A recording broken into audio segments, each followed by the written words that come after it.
G'day everyone, I'm Smokescreen and welcome back to another video, and surely we know what this is by now. This is the final challenge in the Lewis Hamilton DLC package available from the PlayStation Store for Gran Turismo Sport. Now, it's the final challenge, so it's a little bit different and I'll go through everything, but surely we know the drill by now. The ghost I'm up against is Mr. Hamilton himself, Formula 1 champion, and we're in the Mercedes Sauber C9. We're also on Nürburgring Nordschleife, which is one of the longest tracks in the game. Longest being Special Stage Route X, and then the next one, Nürburgring Nürburgring 24 Hours, sorry, which includes the GP circuit. And then we have this one, Nürburgring Nordschleife, so it's the third longest track in the game if we're going to get specific with everything. But you might remember the other challenges. They should all be in a playlist available on my channel called Lewis Hamilton Time Trial Challenge. Nice and creative and clear for you. So the other 9, Dragon Trail Seaside, Maggiore GP, Brands Hatch, Willow Springs, Suzuka, Monza, Bathurst, Interlagos, Nürburgring GP. The other 9 were all done in the Mercedes AMG GT GT3 Group 3 car. A lot of 3s and GTs in there, but we all know that car characterised it by being extremely understeery, mainly due to the fact that it actually has more power than the sort of balanced version. We are of course using the non-BoP versions of both these cars, I assume, but the final challenge, because it's on such a long circuit, instead of being an 8-minute lap, they've kindly brought it down to about 5.5-minute lap. Thanks to the use of this car here. It's a Group C monster, Mercedes-Benz Sauber C9 from 1989, so pretty much an older Le Mans car used in that very long endurance race. But we use it here on the Nordschleife, and there's a few important things to note. First of all, this is quite a long video, rather not really the shorter sort of 10-minute from the previous sort of first 9 of this DLC package, is I kind of wanted to sort of have quite a bit of time to talk about what I thought, and then of course we're going to go through a slower lap and then a full speed lap as well after this lap's complete. So of course 5.5-minute lap. Normally I slow down my slow laps to about sort of 0.3, 0.4 speed. 0.5 is still a bit quick for sort of shorter tracks like that. But this, I've kindly put it to 0.5.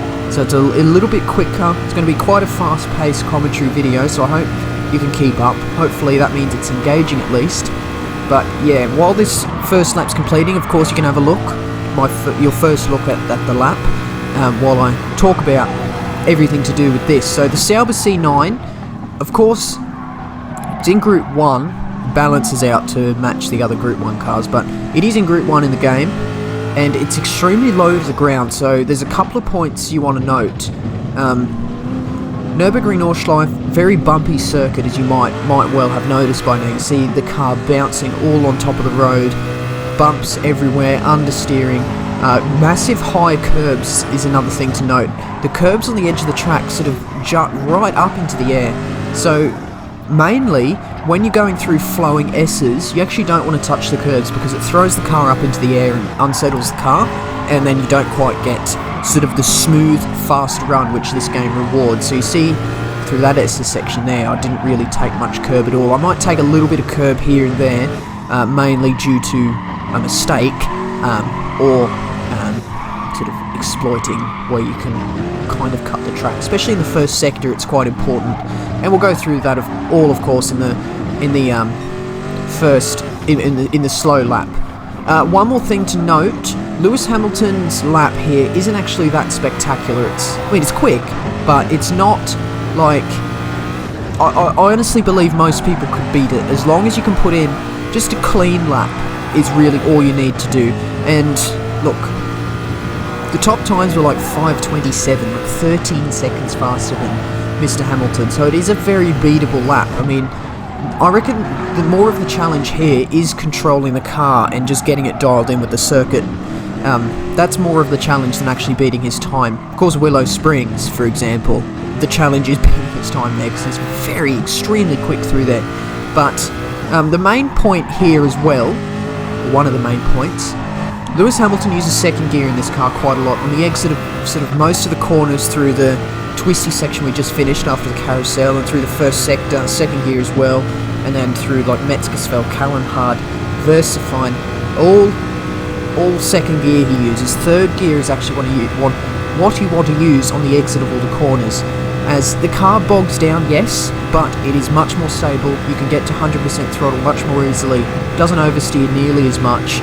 Second gear you get so much wheel spin, and you also have that clunky gear change from second to third in the traction zone, which you want to avoid.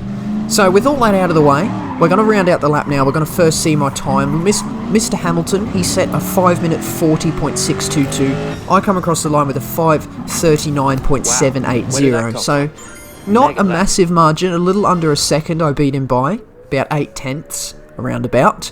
So not too bad. But we are going to go through, I was going to say a nice slow, but it is a relatively fast-paced slow video of my lap. So coming into the first turn, you want to brake just on the white line. There's a white line that goes across the track into second gear to get braking, and then straight back up to third before the apex. So you can get onto the power nice and early coming out of there. And you see he gets a bit of a wiggle on, Mr. Hamilton. He slides over to the left-hand side of the track. We keep it closer to the right going through this downhill section, and then it's just a lift going through here, going through the Hudson Buck section, straight up into fourth. We see we're 2/10 up already. So coming through these S's section, braking nice and early. I don't really have a brake marker for that corner there. You just kind of do it by feel. Slow it up for this corner so you don't climb that curb, which is key. You don't want to throw the car up into the air. And then we have this S's section here of Hokkaiken. See how we climb each curb here? We actually do put a wheel up on each curb to try and sort of make that a bit straighter than it is, and you actually do gain quite a bit of time. And then through this right-hander as well, we want to climb. I like to climb this curb, get a little bit of air off that curb, and you get a better angle for this left-hander down the hill. The Kittelbacher Hohe, which Hohe means straight, by the way, in case you need me to explain that one. But we're going to come up towards the Flugplatz, very quick right-hander preceded by this crest here. This car doesn't get so much air as other cars, but you see it's a lift on the entry to that corner. It has tyre marks, like a black racing line tyre mark printed on the road, which is nice and helpful. You pretty much just try and follow that. I actually make a bit of a mistake with the gear change as well. What actually happened is, I don't know, I was thinking quickly and double tapped the upshift, thinking I was up into 6th, but this car doesn't have a 6th. So I downshifted thinking, oh, I got to be in 5th, because I thought I was in 6th, but yeah, anyway. And then through this left-hander, it's over a crest. You've got to turn in really early. We're braking. I have the corner markers on, so I'm braking before the blue corner marker. If you don't have that on, you'll have to pick something else, so we keep it nice and tight for Arenberg here, which is this right-hander. On the power early, third gear. See on the exit, 7/10 up and gaining 7.5 now, nearly 8/10 up. So we gained about a 10.5 just on the exit of that corner alone, thanks to being in third gear. And through this downhill section, Fuchsrohr, I think is how you pronounce it in German. Try and straight line it, of course. You want to take some of that grass. And then through this quick uphill section into Adenauer Force, braking, and then we turn in nice and early, and there's a bit of a bump on the apex. It can fling you out to the wall. And then this is the Adenauer Force chicane. We want to take it nice and slow through here. And then this is another example of where I like to climb the curbs. It's actually more advantageous to take more of the curb on that left-hander we just went through. You see how much curb I take on that right-hander as well. And then onto the power nice and early. No oversteer, no drama to worry about, because we are so low in the revs in third gear. You can probably take second in that corner, for example, but you want to make sure you get the dead straight exit. If you have even a minuscule amount of turning and you accelerate in second gear, you will spin out. There's just that much wheel spin. Through this left-hander here, lift on the way in. I think there was a bit of a dab of brake in fourth gear, and then brake nice and early for this corner here. Lewis Hamilton runs quite deep, or runs quite wide, and ends up way over on the right-hand side of the track, and we actually sort of cut that right-hander a bit as well to get a better angle down the hill. There's banners on the left-hand side. We're braking on the second one of that. Into third gear once again. Nice late apex to get a straight exit. There's not much track width, so it is more sort of advantageous to get a later apex and a straight exit rather than using the width of the track to accelerate out of the corner. Through this right-hander, I take this right-hander quite slow if I can get my words out. but ideally you want to, I think it's miss the first apex, hit the second one, miss the third one, but I hit all three, just to take it nice and slow and tentative. I had quite a bit of time to play with. The siphon now, nice and slow through here. This is an example of where I did use second gear. Look how slow we are, 80 k's an hour, one of the slowest corners on the track, and then so careful with the acceleration. You see, once I was pointed straight, a bit of burst of half throttle, and then the right hander straight after I once again lifted off. Flicked up into third gear for this run down the hill here. Looking on the curb on the right hand side, there's a sort of a dirt patch just before the end of the curb. That's exactly where I brake. Down into third gear, you can use that curb on the exit, but don't put the whole car up on top. You can put two wheels up. There's a penalty if you put all four wheels, and then this right hander up here braking just before the end of the curb on the left, and then accelerating nice and gently up the hill. That corner can cause some oversteer in third gear. Not quick, but it is very slow. The car will begin to the back end will begin to try and overtake the rest of the car, so you've got to be really careful on the power out of there. But once again, we're using that third gear. There's a lot of wheel spin in second. Coming into this corner here, there's a blue logo on the road, blue bit of graffiti, braking right on that, into third gear, very late apex here, and look how high that curb and grass banking is up on the inside. That will chuck your car wide out onto the grass of the exit if you take that. So we want to get into that camber on the inside, but nowhere near sort of getting the car that up onto the grass. That is an example of a corner you definitely do not want to cut at all costs. Whew, so we have a bit of a straight section now, a bit of a breather for me, a lot of talking, so I hope you can keep up. It is, you know, it is a slowed down lap, but this car is just so rapid, it is still a very fast lap. So through this fast section, don't want to touch any curbs. I mean, that there is not really a curb, it's flat, but yeah, once again, a flat curb. I mean, you're looking for the red and white curbing is what you want to stay off. That curb there you want to stay off. This left-hander here, dab of brakes just on the end of, there's a flat white curb on the right-hand side, on the end of that, braking and turning in at the same time. Flings you up the hill quite nicely.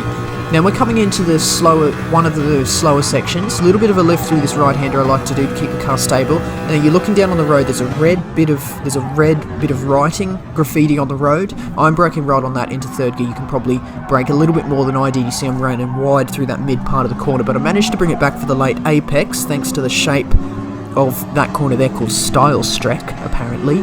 Coming into the carousel, you can brake a bit later than I did. There's a big shadow that goes across the road here in front of me. You can brake on that, but I braked a little bit too early, but that's okay.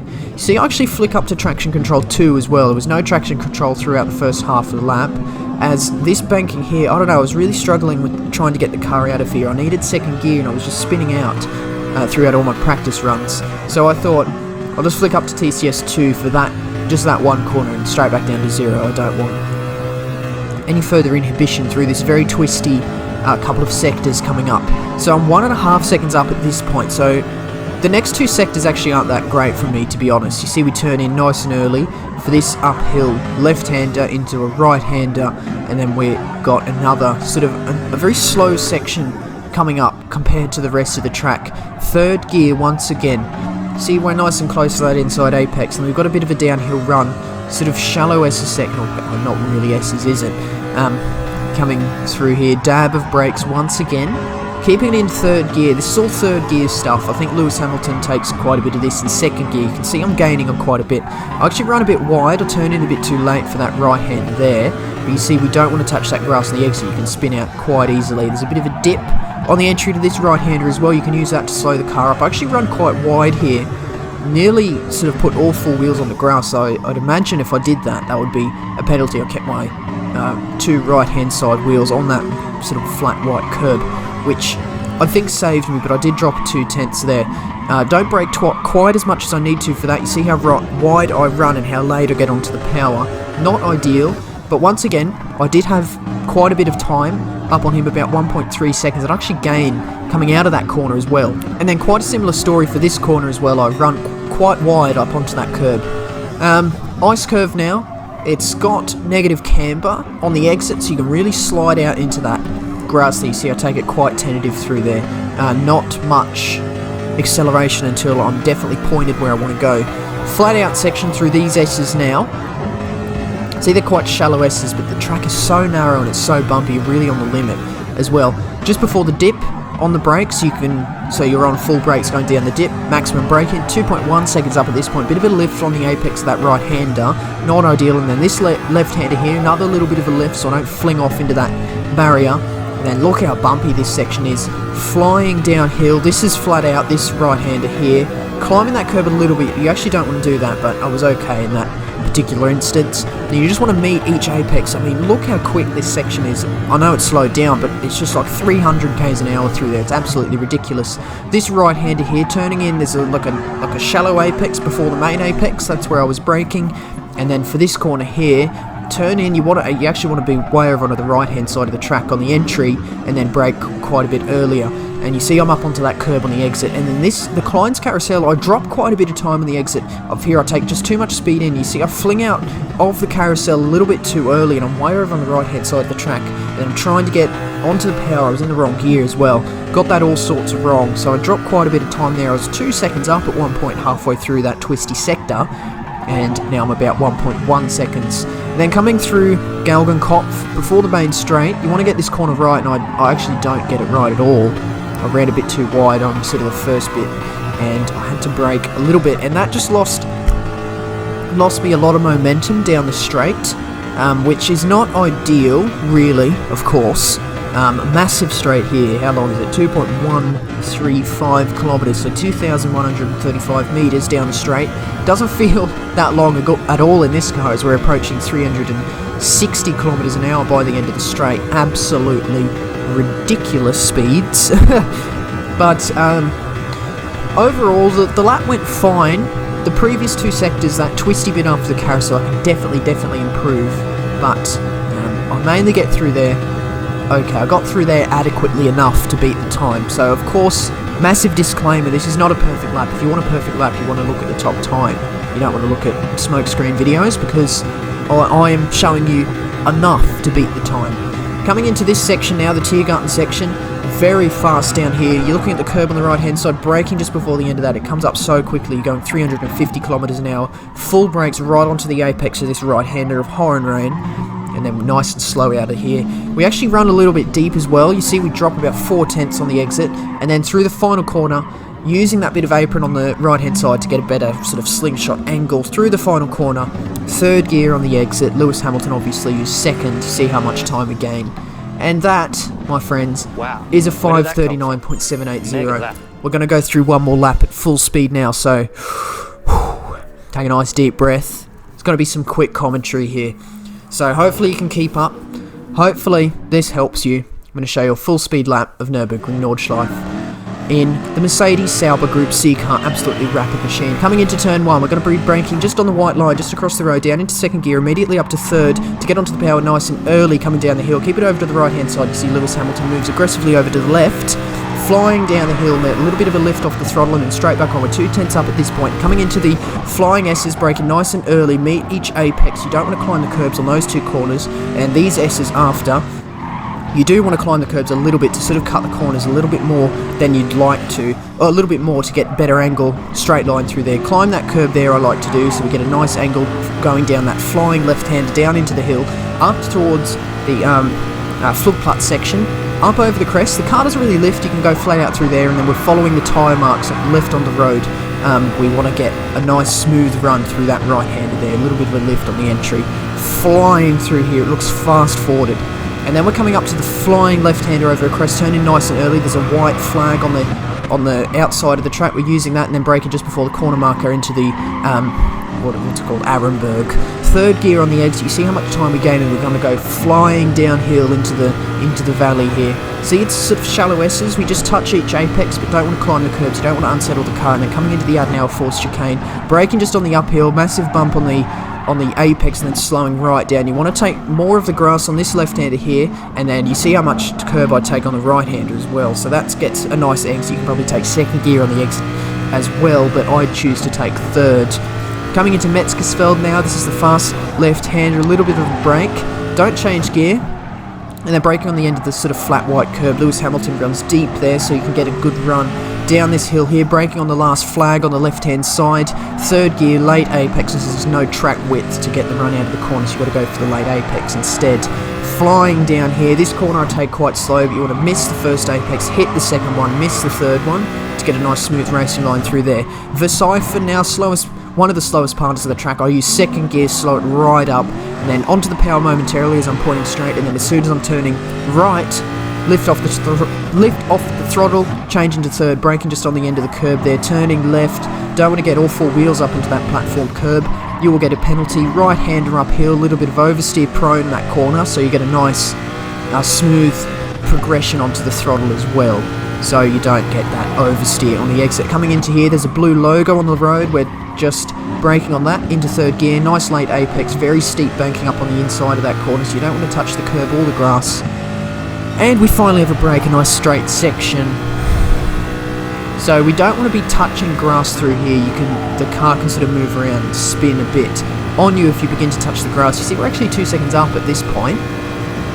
We're coming into the flying uphill left-hander now, looking on the right-hand side, the end of that white curb, braking and turning into, going down into one gear, fourth gear, up into the power nice and early, and then through this right-hander here, I like to lift on the apex to keep the car stable. You're looking for the red graffiti on the road, you're braking on that, going into third, braking a little more than I did. I began trail braking a little bit too early. Coming into the carousel now, flick up to traction control 2 to get a better exit. You can brake on the shadow a little bit later than I did, but nice and slow through here. I mainly was focusing on not spinning it, so that's why I went quite slow through there. And we're coming through the flying, the quick flowing sectors now. Uphill left-hander, nice and slow through, or nice and quick through there rather, sorry. And then we're coming into all these corners now. It's all third gear stuff in this section here, flying down the hill in third gear. Don't change gear up to fourth there, as you've got to brake quite early, and you've got to turn in nice and early, nice and quickly. You see I've run a little bit wide, got off the power slightly late, braking just on the end of the curb. Turning in, I turned in a little bit late, and I ran a little bit wide on the exit as a consequence. Third gear again, late apex, you want to be over onto the right hand side to get a better angle through this corner here. You see I don't quite do that, I end up on the curb on the exit, and then once again I turn in too early here and onto the power too early. Nearly touched the gravel, but it's okay. Ice curb now. You want to get a nice straight exit. You see I'm coasting, full onto the power once I'm pointed straight towards the exit. Flying S's section now, flat out through here, and we're onto the brakes just before the dip, so we use that dip to get maximum braking, nice and smooth through this right-hander, third gear, and a little bit of a lift through that left-hander as I was going to fly out into the barrier. This right-hander coming up is flat out in this car thanks to all the downforce. We climb that first curve a little bit, you want to avoid that. We get through there okay, and then coming into the right-hander, flying uphill, and then we're a little bit too far over to the left-hand side. We get a poor angle through that left-hander there. You want to take a little bit sort of a wider entry, and then we actually mess up the carousel, or the Kynes carousel rather, quite a bit, and we drop quite a bit of time, and then Galgenkopf we don't get quite right either. But it was at this point here, see I had to brake midway through that corner, and I get a poor run down through the Dodingerhohe. But I decided to leave my lap there. I decided to leave those couple of mistakes in at those last few corners before the straight, as I had enough time on Lewis Hamilton to be able to afford to make those mistakes. And overall, it doesn't matter how far you beat the time, it's just if you beat the time you get the rewards. Coming into the final section, flying through Tiergarten now, flat out, looking on the right hand side, braking just before the end of the curb, full brakes all the way to the apex of that sort of slower right-hander, then get a nice angle through this corner using the apron on the entry, bringing it out towards the line in third gear, and that's how we get a 5:39.780. My goodness, that was a fast lap, as in visually fast and difficult to commentate on. But we managed to get there in the end. The actual lap itself wasn't that quick, but it was quicker than Mr. Hamilton. I need a breather after that one, but we'll go through the outro now. Overall thoughts, I think it's a great package. It's a really good challenge, and it's only like $11 or $12 Australian dollars, that is. I think it's about $7 US and £6 in the UK. But I think it's great. It's absolutely worth it if you're up for the challenge, and you do get rewards for bronze, silver and gold as well, so you don't have to feel obliged. It's not like you're only rewarded if you beat the time. You are rewarded through different progressions of steps up towards Mr. Quick Guy's time. But that's going to be it. I do hope you enjoyed. Of course, now that I've beat all 10, I am now a 100 millionaire, so look out ladies, I can pamper you any way you want with my 100 million credits. asterisks in Gran Turismo Sport, but we don't tell them that, do we? But anyway, do check out the other 9 track guides from the DLC. Hopefully it can help you get closer to his time or further beat his time if you're looking for your ultimate fast lap. Do hit the like button on this one as well if you enjoyed, / if it helped you get closer or further beat his time. And do subscribe if you'd like to see more videos from me in your subscription box. That's going to be the end of this one today, and that means that is it from me. So once again, I do thank you very much for watching. See you later.